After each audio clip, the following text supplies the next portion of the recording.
కాగా నిర్దేశిత గడువు మించి ఉంటున్న విదేశీయులను గుర్తించడానికి మరియు వారిపై తదుపరి చర్యలు తీసుకోవడానికి డిపిఎం డిస్ట్రిక్ట్ పోలీస్ మాడ్యూల్ అనే వెబ్ ఆధారిత అప్లికేషన్ కూడా ఉంది అధ్యక్ష.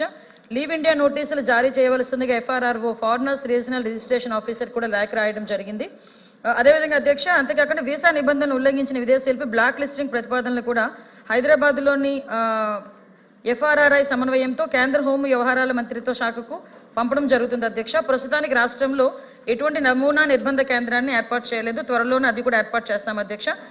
ప్రభుత్వానికి నివేదికను మనకి కేంద్ర హోం వ్యవహారాల మంత్రిత్వ శాఖ మార్గదర్శకాలకు అనుగుణంగా డిజైన్ డ్రాయింగ్లు మరియు అంచనాలు సిద్ధం చేసి తదుపరి ప్రభుత్వానికి నివేదికను సమర్పించాల్సిందిగా మంగళగిరిలోని చీఫ్ ఇంజనీర్కు కూడా 29/7/2025 తేదీగా RC నెంబర్ 187 K1 2021-25 ద్వారా ఆంధ్రప్రదేశ్ DGP ఒక మెమోను కూడా జారీ చేయడం అయింది.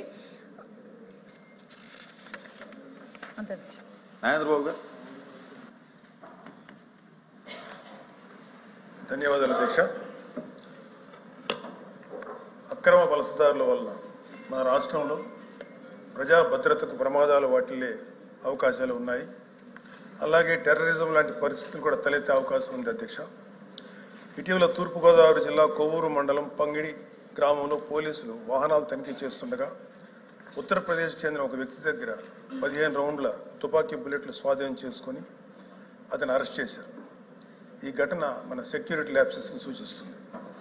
గుర్తు తెలియని ఎంతోమంది రాష్ట్రంలో ప్రవేశించి సెటిల్మెంట్స్ ఏర్పాటు చేసుకుంటున్నారన్న సమాచారం పలు నివేదికల్లో కనిపిస్తుంది. రోహింగ్యా, బంగ్లాదేశ్ లాంటి చోట్ల నుంచి అక్రమ వలసదారులు 2017 నుంచి 18 నుంచి మన రాష్ట్రానికి వస్తున్నారనే రిపోర్ట్స్ ఉన్నాయి. ఇప్పుడే శ్రీ రాంభూపాల్ రెడ్డి గారి తోటి సోదరి ఎమ్మెల్సీ గారు చెప్పిన విషయం, కడప, రాయచోటి, మదనపల్లి లాంటి ఊర్లలో కూడా కొన్ని బేకరీస్లో కానీ కొన్ని హోటల్స్లో కానీ ఈ అక్రమ వలసదారులు పనిచేస్తున్నారని తెలుస్తుంది అధ్యక్ష. అలాగే ఆ ఏరియాలో కొంత పోలీస్ వ్యవస్థలో కూడా కొంత అలసత్వం అనిపిస్తుంది అధ్యక్ష. 2025 ఆంధ్రప్రదేశ్ అక్రమ వలసదారులకు సంబంధించి 448 కంప్లైంట్స్ నమోదయ్యాయి. ఇది దేశంలోని హైయెస్ట్ నెంబర్. 2021 నుంచి దేశవ్యాప్తంగా నమోదైన 6700 కంప్లైంట్స్లో ఒక్క ఆంధ్రప్రదేశ్ నుంచే 3294 కంప్లైంట్స్ రావడం గమనించాల్సిన విషయం. దాదాపు 50% నేషనల్ షేర్ ఇది. ఈ ఫిగర్స్ని గమనిస్తే అక్రమ వలసదారులకు మన రాష్ట్రం ఒక మేజర్ హాట్స్పాట్గా మారుతుందనే అనుమానం కలుగుతుంది. కోస్టల్ ప్రాంతాల్లో అన్ఐడెంటిఫైడ్ బోట్ అరైవల్స్ ఉన్నట్లు, అక్రమ ఆధార్ మరియు రేషన్ కార్డ్స్ పొందినట్లు వచ్చిన ఆరోపణలు ఆందోళన కలిగిస్తున్నాయి అధ్యక్ష. కంప్లైంట్స్, డేటాబేస్, ఇన్సిడెంట్స్ ఈ ప్యాటర్న్ అంతా కలిపి చూస్తే అక్రమ వలసదారుల చొరబాటు యథేచ్ఛగా పెరుగుతున్నట్లుగా కనిపిస్తుంది. అక్రమ వలసదారుల అంశాన్ని కేవలం ఒక శరణార్థుల ఇష్యూగా చూడలేం. ఇది భవిష్యత్తులో ప్రజా జీవితానికి మరియు అనేక ఇతర ప్రమాదాలకు దారితీసే అవకాశం ఉంది అధ్యక్ష. కలకత్తాలో శరణార్థులుగా ప్రవేశించిన రోహింగ్యా వలసదారులు ఈరోజు ఆ రాష్ట్రం మొత్తం వ్యాపించారు. అక్కడ ప్రభుత్వం యొక్క నిర్లక్ష్యం వల్ల, కొన్ని రాజకీయ స్వార్థ శక్తుల వల్ల అక్కడ శాంతి భద్రత సమస్యగా మారింది. రాష్ట్రంలో కూడా ఇలాంటి కొన్ని అసంతృప్త రాజకీయ శక్తులు వారిని వాడుకునే అవకాశం ఉంది అధ్యక్ష. మన రాష్ట్రంలో వారి సంఖ్య పెరగకముందే కట్టుదిట్టమైన చర్యలు తీసుకోవాల్సిన అవసరం ఉంది. తీర ప్రాంతాలు విస్తారంగా ఉన్న మన రాష్ట్రంలో తీర చొరబాటు ప్రమాదం కూడా అధికంగా ఉంది. పడవల ద్వారా గుర్తింపు లేని వ్యక్తుల ప్రవేశం, స్మగ్లింగ్ మరియు ఉగ్రవాద కార్యకలాపాలకు అవకాశాలు ఏర్పడే ప్రమాదం ఉంది. స్లీపర్ సెల్స్ మరియు యాంటీ సోషల్ ఎలిమెంట్స్ కార్యకలాపాలకు అవకాశం ఏర్పడుతుంది అధ్యక్ష. అక్రమ వలసదారుల ద్వారా హవాలా, అక్రమ ఆయుధాల సరఫరా జరిగే ప్రమాదం కూడా ఉంది. రాష్ట్రంలో ఉన్న critical infrastructure, bridges, ports, gas projects వంటి కీలక ఆస్తులపై సెక్యూరిటీ రిస్క్ ఏర్పడే అవకాశం ఉంది. ఇటీవల జరిగిన కొన్ని సంఘటనలు గమనిస్తే అక్రమ వలసదారులు internal security, economic stability, social హార్మోనీపై ప్రమాదం చూపే ప్రమాదం ఉంది అధ్యక్ష. మా కొన్ని సూచనలు అధ్యక్ష, ఇప్పుడు అనిత గారు చెప్పినట్లు బయోమెట్రిక్ వెరిఫికేషన్ డ్రైవ్ ద్వారా నాన్ లోకల్స్ను గుర్తించాలి. Aadhaar, ration card, voter list వంటి డేటాబేస్లపై స్పెషల్ ఆడిట్ నిర్వహించాలి. తీర ప్రాంతాల్లో కోస్టల్ సర్వేలెన్స్ బలోపేతం చేయాలి. Drones, night patrolling, advance monitoring system ద్వారా అక్రమ చొరబాట్లను ముందుగానే గుర్తించే వ్యవస్థ ఏర్పాటు చేయాలి. అక్రమ వలసదారులకు సహకరిస్తున్న ఏజెంట్స్ అండ్ నెట్వర్క్స్పై ఉక్కుపాదం మోపాలి. ఇతర రాష్ట్రాలు, కేంద్ర సంస్థలతో రియల్ టైమ్ ఇంటెలిజెన్స్ షేరింగ్ వ్యవస్థను బలోపేతం చేయాలి. ప్రైవేట్ ట్రావెల్స్, బస్సెస్, ట్రైన్స్లో ప్రత్యేక తనిఖీలు నిర్వహించి అనుమానాస్పద వ్యక్తుల యొక్క కదలికలను గుర్తించాలి. Local house owners, shop owners కొత్త వ్యక్తులకు అద్దెకిస్తున్నప్పుడు వారి పూర్తి వివరాలను తప్పకుండా స్థానిక పోలీసులకు తెలియజేసే విధానాన్ని కఠినంగా అమలు చేయాలి. Police and revenue departments joint verification ఏర్పాటు చేయాలి. ప్రజలు సమాచారం ఇవ్వడానికి ప్రత్యేక toll free help line number ఏర్పాటు చేయాలి. అనుమానాస్పద కార్యకలాపాలపై సమాచారం ఇచ్చే వారికి భద్రత కల్పించాలి. ప్రభుత్వం ఈ అంశంపై కార్యాచరణ రూపొందించడం ద్వారా అక్రమ వలసదారులను మనం సమర్థవంతంగా నియంత్రించగలుగుతాం. అధ్యక్ష, థ్యాంక్ యూ.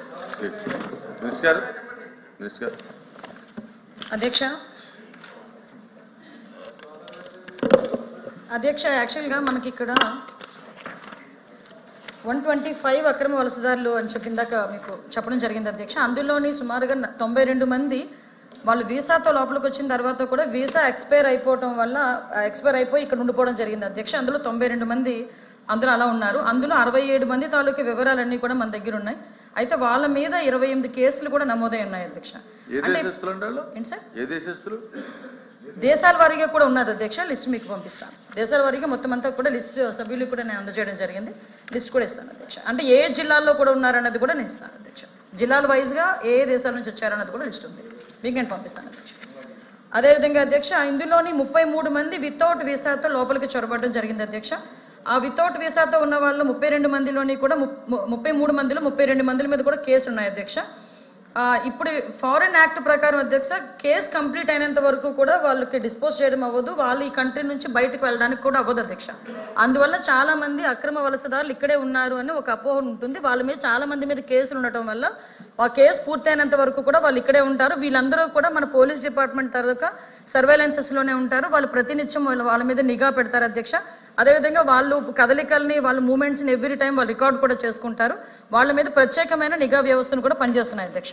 అదేవిధంగా అధ్యక్ష కొంతమంది అందుబాటులో లేని వాళ్ళ వివరాలు కూడా సేకరించడానికి, వాళ్ళు ఉన్నారా అసలు లేరా అన్నది కూడా సేకరించడానికి కూడా పోలీస్ వ్యవస్థ గట్టిగా పనిచేయడం జరుగుతుంది అధ్యక్ష.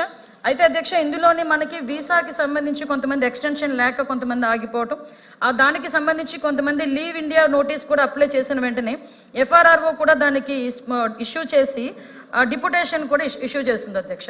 అంటే ఇది ఒక ప్రొసీజర్. ఈ ప్రొసీజర్తో పాటు ఇప్పుడు మన సభ్యులు ఏదైతే సెక్యూరిటీ వైజ్ కానీ ఏదైతే ఇల్లీగల్గా లోపలికి వచ్చిన వాళ్ళు ఎటువంటి సంఘ విద్రోహక శక్తులు ఉన్నారు, దానికి సంబంధించి పోలీస్ డిపార్ట్మెంట్ సరైన యాక్షన్ తీసుకోవాలని చెప్పారు. డెఫినెట్గా అది యాక్షన్ తీసుకుంటాం అధ్యక్ష. ముఖ్యంగా సభ్యులు ఒక కొవ్వూరు ఇన్సిడెంట్ని మెన్షన్ చేశారు.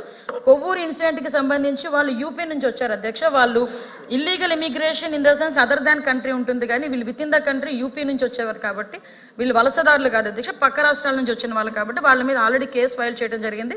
దాని ఇంటెలిజెన్స్ రిపోర్ట్ వాళ్ళు కూడా మన పోలీస్ డిపార్ట్మెంట్ వాళ్ళు కూడా దాన్ని తరువుగా వాటి మీద ఎంక్వైరీ చేసి తగిన చర్యలు కూడా తీసుకుంటున్నాం అధ్యక్ష. అదేవిధంగా అధ్యక్ష ఫేక్ ఆధార్ కార్డులు బయట రాష్ట్రాల నుంచి వచ్చి ఉంటున్నారని చెప్పారు. అటువంటివి కూడా యాక్షన్ తీసుకుంటున్నాం అధ్యక్ష. ఎక్కడైనా పై రాష్ట్రాల నుంచి వచ్చి ఫేక్ ఆధారాలతో ఇక్కడ ఉన్న వాళ్ళని కూడా ఏదైతే కడపకి సంబంధించి ఇష్యూని కూడా కొంత మనకి చెప్పారు. రామ్ గోపాల్ రెడ్డి గారు కూడా నాకు కూడా ఇన్ఫార్మ్ చేశారు అధ్యక్ష. దాని మీద కూడా డిపార్ట్మెంట్ వాళ్ళని అలర్ట్ చేయడం జరిగింది. ఒకసారి వాళ్ళ మీద కూడా ఒకసారి ఎంక్వైరీ చేసుకుని చేస్తాం అధ్యక్ష. అదేవిధంగా అధ్యక్ష మాక్సిమం మీకు ఇందాక కూడా చెప్పాను అధ్యక్ష, ఈ నైబర్ ప్రోగ్రామ్స్కి కూడా ఒకసారి అంటే ఈ వెరిఫికేషన్స్ కూడా మాక్సిమం అర్బన్ ఏరియాలోని కూడా అధ్యక్ష ఈ టెనెంట్ వెరిఫికేషన్ కూడా ఏర్పాటు చేయడం జరుగుతుంది అధ్యక్ష. ఎక్కడైనా రెగ్యులర్గా ఈ లాడ్జెస్ తనిఖీ చేయడం, అదేవిధంగా వాళ్ళు ఎక్కడైనా మూవ్మెంట్ ఉంటే కనుక పబ్లిక్ నుంచి కూడా 112కి మ్యాక్సిమం రిపోర్ట్ చేయమని కూడా చెప్తున్నాం. ఈ 112కి వచ్చిన సభ్యుల వివరాలు కూడా గోప్యంగా ఉంచడం జరుగుతుంది అధ్యక్ష.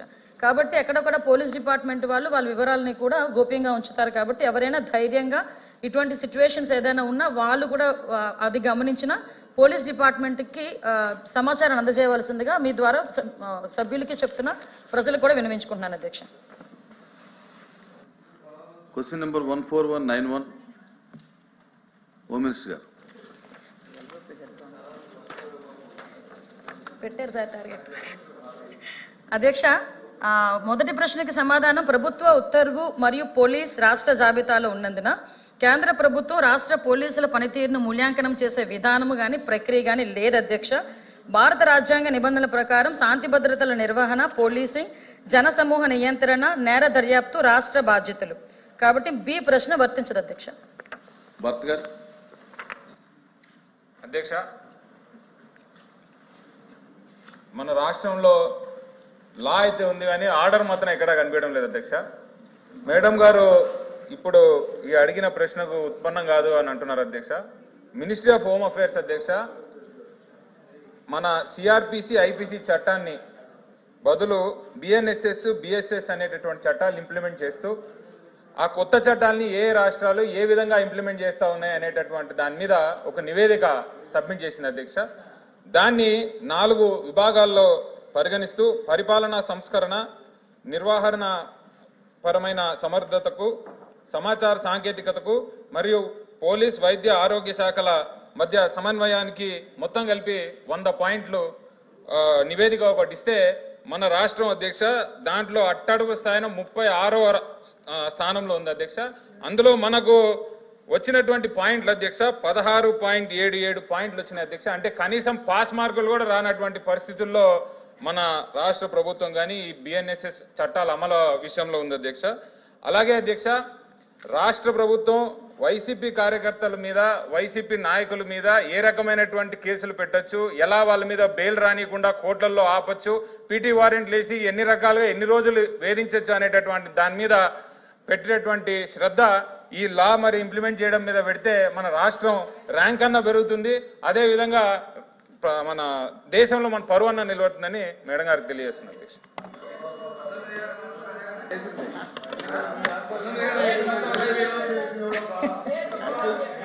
అంటే అధ్యక్ష ఇక్కడ నిజంగా సభ్యులు ఓకే ఓకే నేను చెప్తాను అంటే విషయం ఏంటంటే అధ్యక్ష ఎన్డీఏ గవర్నమెంట్ లో లా ఉంటుంది, ఆర్డర్ ఉంటుంది. ఈ లా ఆర్డర్ తప్పిన వాళ్ళకి కూడా తగిన శిక్ష ఉంటుంది అధ్యక్ష. ఈ 3 డెఫినెట్ గా ఉంటాయి ఎన్డీఏ గవర్నమెంట్ లో, అది కూడా సభ్యులు గ్రహించాలి. విషయం ఏంటంటే అధ్యక్ష ఇప్పుడు విషయం చాలా క్లియర్ గా సమాధానంలో ఎంహెచ్ఏకి సంబంధించి రాష్ట్ర ప్రభుత్వం సంబంధించి ఎటువంటి దాన్ని ఏమంటారంటే జాబితాని కూడా ప్రభుత్వ ఉత్తర్వుల ప్రకారం పోలీస్ రాష్ట్ర జాబితాలు ఉన్నందున కేంద్ర ప్రభుత్వం రాష్ట్ర పోలీసుల పనితీరును మూల్యాంకనం చేసే విధాన ప్రక్రియ లేదు. ఇది ఎన్సీఆర్బీ రిపోర్టుకి సంబంధించి